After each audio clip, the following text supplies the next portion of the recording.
Dragon country మరోసారి తన కుయుక్తులు చూపిస్తోంది. స్నేహం చేస్తున్నట్లు నటిస్తూనే సరిహద్దుల్లో భారీగా ఆయుధ వ్యవస్థను మోహరిస్తోంది.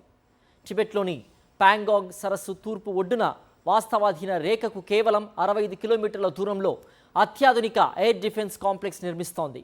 సకల వసతులతో పాటు భారీ ఆయుధాలు, క్షిపణులు మోహరించేలా నిర్మాణాన్ని వేగంగా పూర్తి చేస్తోంది.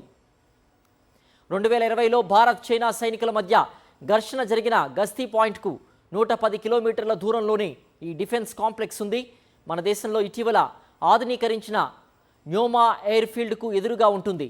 అమెరికాకు చెందిన ఆల్ సోర్స్ అనాలసిస్ అనే సంస్థ దీన్ని తొలుత గుర్తించింది. శాటిలైట్ చిత్రాల ద్వారా ఈ ఎయిర్ బేస్ను కనిపెట్టింది. ఈ కాంప్లెక్స్లో భారీ కమాండ్ అండ్ కంట్రోల్ భవనాలు, బ్యార్లు, వాహనాలు నిలిపి ఉంచే షెడ్లు, ఆయుధ నిల్వ గోదాములు, రాడార్ సిస్టమ్స్ ఉన్నట్లుగా శాటిలైట్ చిత్రాల ద్వారా తెలుస్తోంది. మిసైల్ లాంచింగ్ వాహనాల్ని రహస్యంగా దాచి ఉంచేందుకు భారీ బంకర్ల వంటి భవనాలు సైతం నిర్మిస్తున్నారు. క్షిపణి ప్రయోగం కోసం వెనక్కి ముందుకు జరిపేలా పైకప్పు నిర్మాణాలు అమర్చినట్లు గుర్తించారు. డ్రాగన్ కంట్రీ నిర్మిస్తున్న ఈ ఎయిర్ బేస్లో దీర్ఘశ్రేణి surface to air HQ-9 missile వ్యవస్థల్ని మోహరించనున్నట్లుగా ఇంటెలిజెన్స్ నిపుణులు చెబుతున్నారు.